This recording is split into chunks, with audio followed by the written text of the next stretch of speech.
Le travail est souvent abordé de façon négative. Objectif de performance trop élevé, détérioration des conditions de travail, épuisement professionnel, etc. Mais on peut aussi aborder le travail sous l'angle du plaisir. Le plaisir d'exercer une activité de façon efficace, utile, de faire une belle réalisation, de la partager avec d'autres professionnels dans un collectif de travail. Le travail remplit une promesse, celle de nous sentir meilleurs, plus intelligents, tenant une place dans la société d'une manière générale. Justement, qu'est-ce qui facilite le plaisir au travail? Quelles en sont ses conditions? C'était le programme d'un colloque tenu les 7 et 8 octobre à Paris. Il y a des organisations du travail qui permettent aux gens de se réunir, qui permettent aux gens de délibérer autour de ce qu'ils font, de débattre de ce qu'ils font, et qui soutiennent ces mouvements-là. Une de ses participantes, Frédérique Debout-Cosme, maîtresse de conférences en psychopathologie et psychodynamique du travail au sein du Conservatoire national des arts et métiers à Paris, le CNAM, a accepté d'en parler avec nous. La question esthétique est très importante, notamment avec les gens de métier. Faire un tableau électrique, il y a des beaux tableaux électriques et il y a des tableaux électriques qui sont pas beaux, les soudures sont trop empâtées, etc. Nous vous proposons donc pour le 21e épisode du Microsocial, un podcast sur le travail et le droit du travail, une conversation sur le thème du plaisir au travail. Je suis Bernard Domergue, rédacteur en chef d'Actuel CSE, Lefebvre Dalloz. Bonjour Frédérique Debout-Cosme, vous êtes maîtresse de conférences en psychopathologie et psychodynamique du travail, je crois, et vous êtes intervenue récemment lors d'un colloque organisé à la Sorbonne à Paris sur le plaisir au travail. Pouvez-vous déjà nous dire en quoi consiste votre activité et vos spécialités ? La psychopathologie du travail, c'est l'étude des maladies mentales liées au travail. C'est une discipline, on va dire, ou un courant en psychiatrie qui est né dans les années 50. Alors, je suis psychologue clinicienne en premier lieu, c'est-à-dire que j'ai travaillé pendant très très longtemps en psychiatrie adulte, avec des patients atteints de maladies mentales diverses. J'ai rencontré la question du travail en travaillant sur ma thèse. J'ai rencontré Christophe Dejour, qui était alors titulaire de la chaire Psychanalyse, Santé et Travail. Christophe Dejour, en fait, s'est demandé comment faisaient certains pour ne pas tomber malade. Comment ils faisaient pour tenir dans leur dimension autant individuelle que collective. Et tous les travaux de recherche en psychodynamique du travail se sont orientés dans cette optique-là. C'est-à-dire, ce qu'on retient habituellement, c'est comment le travail rend malade. À vrai dire, les travaux, dès l'origine de la psychodynamique du travail, se sont plutôt posé la question inverse. C'est-à-dire comment on faisait, alors que tout nous poussait à tomber malade, comment on faisait pour ne pas tomber malade. Et dans ce cadre-là, du coup, le plaisir au travail, comment on peut tirer du plaisir de son travail, sur quoi ça repose, quelle est cette dynamique entre soi, le collectif, la tâche, l'activité, le travail réel. Comment tout cela pouvait se comprendre. Voilà. D'où ce double titre, psychopathologie du travail et psychodynamique du travail, pour les deux versants en fait. La psychodynamique du travail est née comme ça, par les travaux de terrain de Christophe Dejour au sein de la pétrochimie, du nucléaire, du bâtiment d'abord. Et puis après, ça s'est considérablement élargi. Alors, c'est une question un peu générale, mais qu'est-ce qui procure du plaisir au travail? Il y a plusieurs éléments, en fait. C'est plus complexe qu'on peut le penser. Travailler, c'est d'abord se confronter à un réel, à des imprévus qui surviennent et qui génèrent chez celui qui travaille une sorte d'inconfort, on propose depuis longtemps d'appeler souffrance normale. Souffrance normale parce qu'elle ne débouche pas sur la maladie. Elle peut être transformée, subvertie, dépassée. C'est, par exemple, vous arrivez, vous donnez un cours et puis l'amphi est fermé. Ça vous ennuie. Mais si vous êtes engagé dans le travail, à vrai dire, vous allez chercher des solutions. Vous allez convoquer votre intelligence pour dépasser cela. Vous allez trouver des astuces, des ruses. Vous allez retenir le numéro de téléphone de l'appariteur. Enfin voilà, tout un ensemble de choses qui vous permettent finalement de dépasser cet obstacle-là et de développer des ruses. Les ruses de l'intelligence, des habiletés qui sont toujours des manières aussi d'être avec son corps. C'est ce qu'on appelle souvent le quotidien du travail, les petits désagréments ou les obstacles. Voilà, c'est ce quotidien du travail, à vrai dire, il se fait connaître à nous par une expérience affective. On le ressent d'abord. Avant de mettre des mots dessus, on le ressent. Et on le ressent, il se fait connaître à nous de manière pas très agréable. Mais tout le travail, tout l'enjeu du travail va être de dépasser ça. On y arrive plus ou moins, et jamais tout seul. Donc on va développer un certain nombre d'habiletés, de registres à partir desquels on se sent déjà plus intelligent, mais ça suffit pas pour avoir du plaisir. Pour trouver du plaisir dans ce qu'on fait, il va falloir convoquer le collectif de travail. Le collectif de travail, c'est pas seulement les gens de métier, c'est tous ceux qui participent du travail. Et aussi les bénéficiaires. Il va falloir que des enjeux de reconnaissance de ces habiletés-là, pas du tout de qui vous êtes en tant que personne, etc., mais de ce que vous faites, soient reconnus par les autres. Les gens de métier, mais aussi la hiérarchie et les subordonnés et les bénéficiaires. Reconnus de quelle façon ? Par des jugements, une série de jugements. Déjà des jugements d'utilité, ce que vous faites est utile à l'autre, aux bénéficiaires comme à la hiérarchie, voilà. Et des jugements aussi de beauté. La question esthétique est très importante, notamment avec les gens de métier. Faire un tableau électrique, il y a des beaux tableaux électriques et il y a des tableaux électriques qui sont pas beaux, les soudures sont trop empâtées, etc. Donc le jugement des gens de métier compte beaucoup sur l'estime qu'on a de soi, l'amour qu'on peut avoir de soi et d'une manière un peu plus générale encore, nous accorde une place dans un groupe social. Cette place sociale, on n'a pas besoin de gagner énormément d'argent pour se sentir à sa place ou être utile pour un groupe social. Ça passe pas forcément par une reconnaissance financière. Non. C'est important, on ne va pas dire le contraire, il ne faut quand même pas exagérer. Mais ça ne solde pas la question. Sinon, on ne comprendrait pas pourquoi il y a des gens qui s'investissent autant dans le bénévolat. Pourquoi il y a des gens qui prennent du plaisir dans un travail qui est pourtant subalterne. Je pense j'en ai rencontré à des femmes de ménage, par exemple, qui prennent beaucoup de plaisir quand le collectif répond, qui prennent beaucoup de plaisir à faire que le monde soit plus habitable pour tout le monde. Donc c'est bien pour ça que je vous dis, la question de la légitimité des jugements et la question de la rétribution financière, si elle est importante, ne suffit pas. Ce que vous décrivez, ça recoupe la question du sens au travail. Tout à fait. Ça recoupe la question du sens au travail, qui est toujours en lien avec les autres, d'une part, mais aussi en lien avec soi-même. Quel sens ça a pour moi, dans mon histoire, que de faire ce type de travail ? Et pourquoi, quand il se dégrade, quand l'organisation du travail ne me permet plus, finalement, ni de développer mes habiletés, mon intelligence, ni d'être reconnu, comment je commence à aller très mal, alors que mon collègue d'à côté, ça ne prendra pas la même forme, si vous voulez. Un certain nombre de personnes vont développer des dépressions, des syndromes anxio-dépressifs, d'autres vont développer des maladies somatiques, des troubles musculo-squelettiques, mais il y en a d'autres. Ça appartient à l'histoire individuelle, la manière dont chacun s'engage dans le travail, subjectivement, qui est toujours un risque, au final.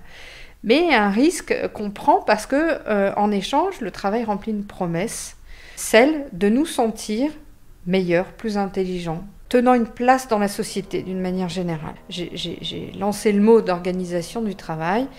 Le collectif ne suffit pas, l'individu ne suffit pas. C'est jamais une histoire strictement individuelle ou même seulement avec les gens de métier.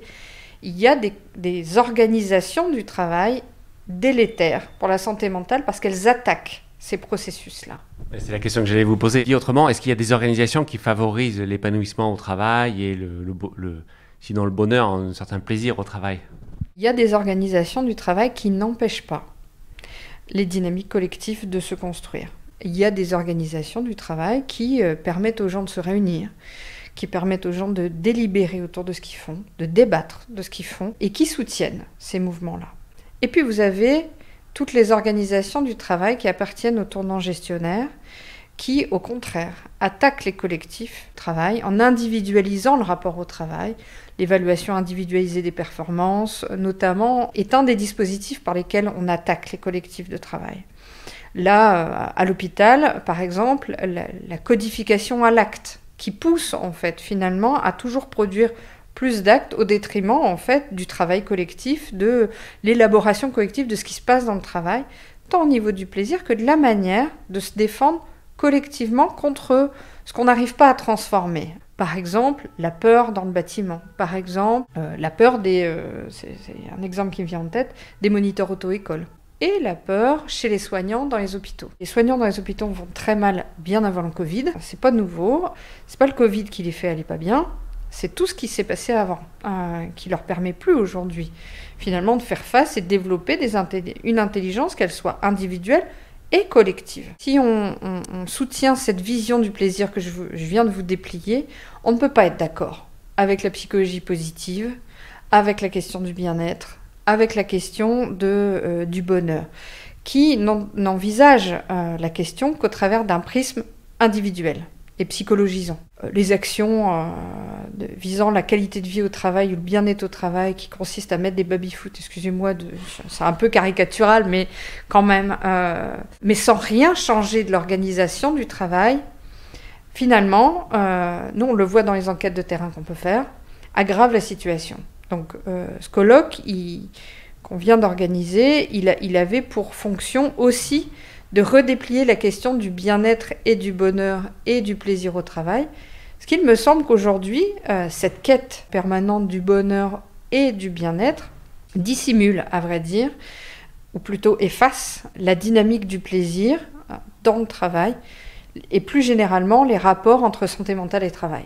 Donc dans une entreprise, si je vous comprends bien, la parole est essentielle, la parole entre les salariés, ou éventuellement entre les salariés et la direction, ou entre les salariés et les élus du personnel, mais une parole qui circule. C'est indispensable. Mais ça ne veut pas dire juste la parole, c'est l'écoute aussi. C'est-à-dire qu'on prend la parole, on parle, on s'exprime de son travail, quand en face, on a le sentiment qu'on peut être entendu. Ça, c'est une partie capitale. Parce que vous pouvez hurler, dire à grands cris ce que vous voulez faire entendre. Si de l'autre côté, les défenses vous obligent à traiter avec mépris, cynisme ceux qui parlent, vous faites en sorte de ne pas entendre. Et là, vous pourrez parler tant que vous voulez, ça ne marchera pas. Ça rejoint la problématique du travail un peu invisible, le travail réel qui est souvent un peu méconnu, voire rendu aveugle par les normes de travail ou les règles hiérarchiques ou managériales. Et à la limite, le plaisir, c'est peut-être un peu la même chose. Il n'est pas forcément visible. C'est pas perçu comme un point de motivation alors que ça paraît évident. Il n'est pas forcément visible. Il demande toujours un effort d'élaboration de la part de celui qui le vit pour le voir. C'est-à-dire qu'on peut se sentir bien, on ne va pas forcément mettre des mots sur le fait qu'on se sent bien. Pour arriver à le qualifier, en fait, il va falloir faire un retour sur soi et sur son rapport au travail pour remarquer ou voir qu'effectivement, on prend du plaisir dans ce qu'on fait. Alors oui, c'est toujours invisible, même à celui qui le fait. Ça peut être rendu invisible, moi je dirais dénié par les organisations de travail actuelles, c'est-à-dire que non, ça n'existe pas. Parce que si on considère que le plaisir a des racines collectives, ça ne peut pas exister. Voire, il va falloir le dissimuler un peu. C'était une des conclusions du colloque. Il n'est pas toujours de bon ton pour une équipe de travail, pour des gens, d'afficher à quel point ils prennent du plaisir dans ce qu'ils font. Pourquoi ? Parce que c'est toujours suspect. Le plaisir, je vous le dis, c'est collectif. Or, aujourd'hui, dans le tournant gestionnaire, ce qui est visé, c'est le collectif de travail. Ce qui règne, c'est l'individualisation du rapport au travail. Et donc, dès que vous commencez à manifester que votre travail, vous ne le faites pas tout seul, que vous prenez du plaisir avec les autres, etc., là, c'est dangereux. Ça devient dangereux. Ça a été d'ailleurs très fort pendant le colloque, ça a été dit par une équipe hospitalière qui prenait énormément de plaisir dans ce qu'elle faisait. Et quand ça s'est un peu trop vu, un peu trop su, finalement a été la cible d'attaque de la part de la direction et des cadres intermédiaires. Et on divise. Mais en divisant, en fait, on casse la dynamique de plaisir dans le travail. Donc finalement, de cette équipe, en fait, il n'en reste presque plus rien, ils sont tous partis.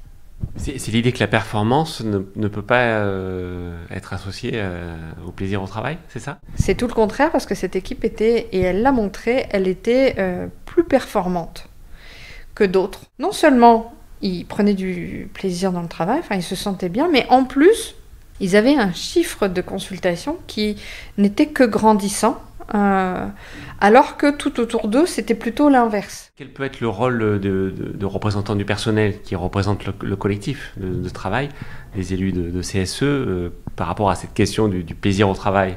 Est-ce qu'ils ont un rôle à jouer à ce niveau Parce qu'on voit souvent le prisme détérioration des conditions de travail, facteurs de stress, risques psychosociaux, voire burn-out, ou simplement des problématiques ergonomiques de poste de travail. Mais si on prend l'autre côté des choses, quel peut être le rôle d'un élu ou des élus?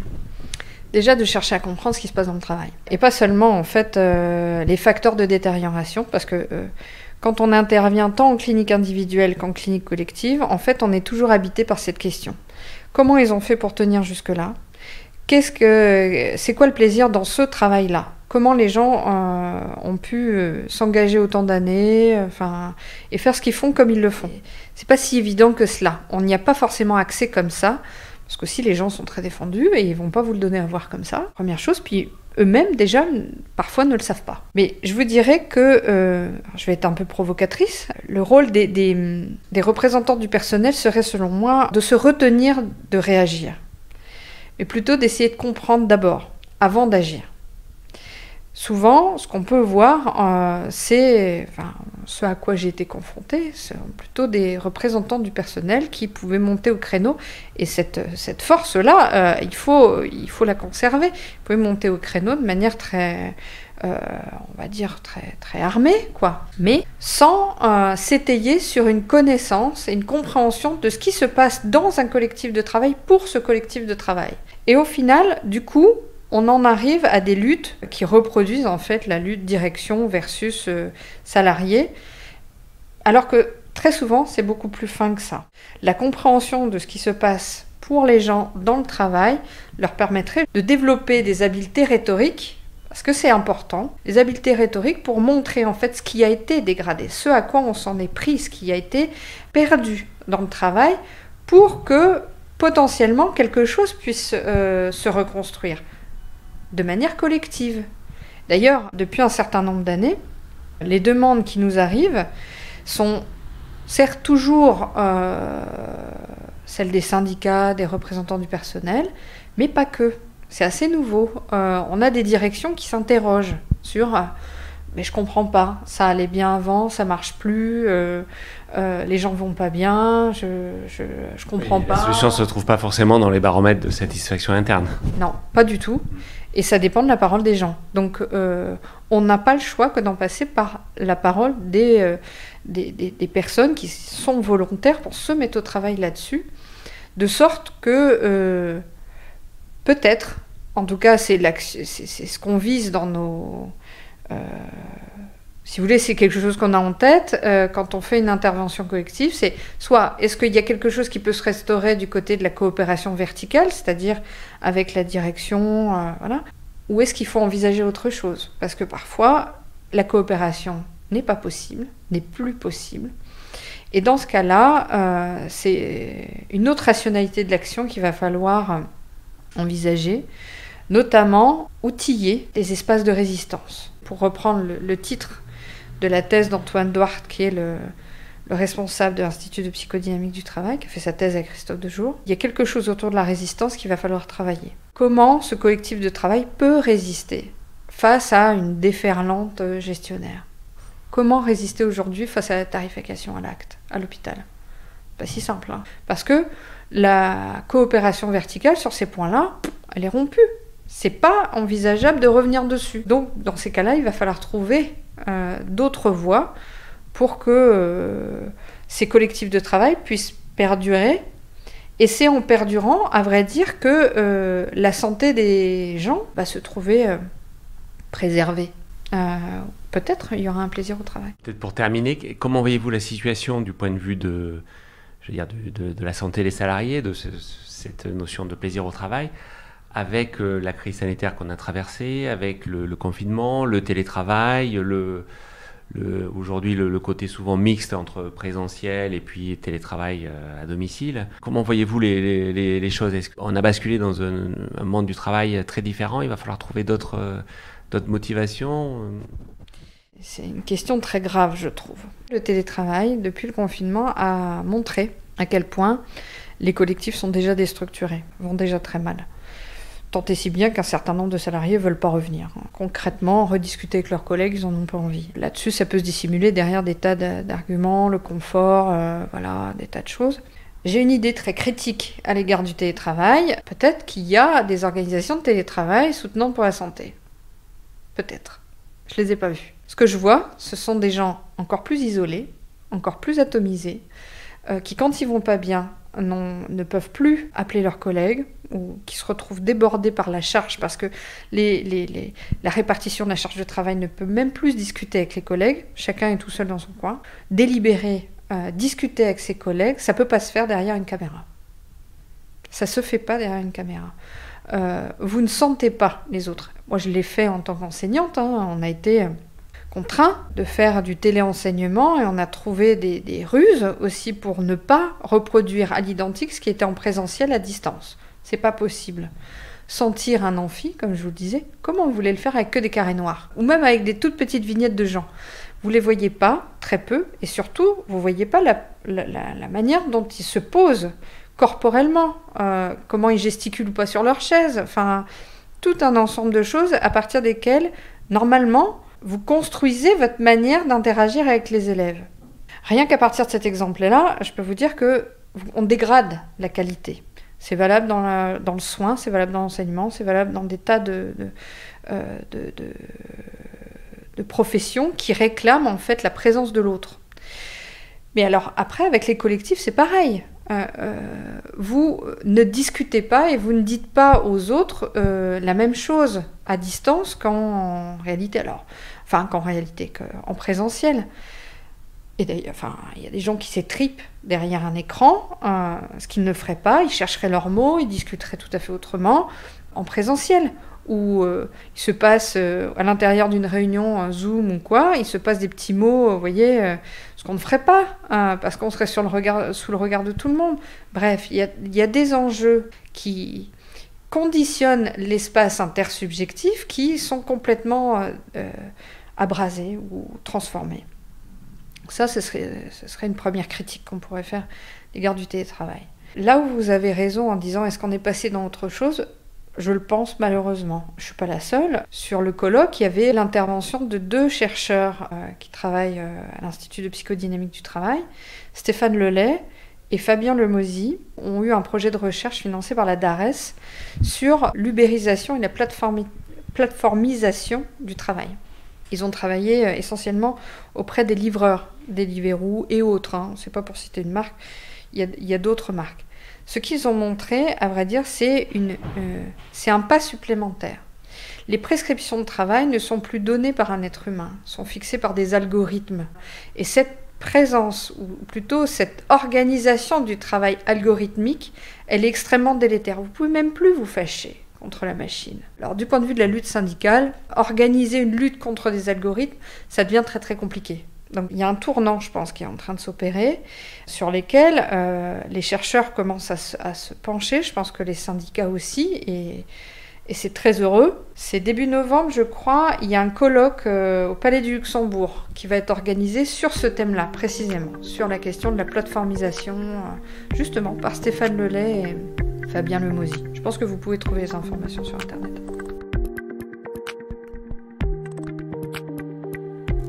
C'est la fin du 21e épisode du Microsocial, un podcast sur le travail et le droit du travail par Lefebvre d'Alloz. Merci beaucoup à Frédéric de Beaucosme d'avoir échangé avec nous. À très bientôt pour un nouvel épisode.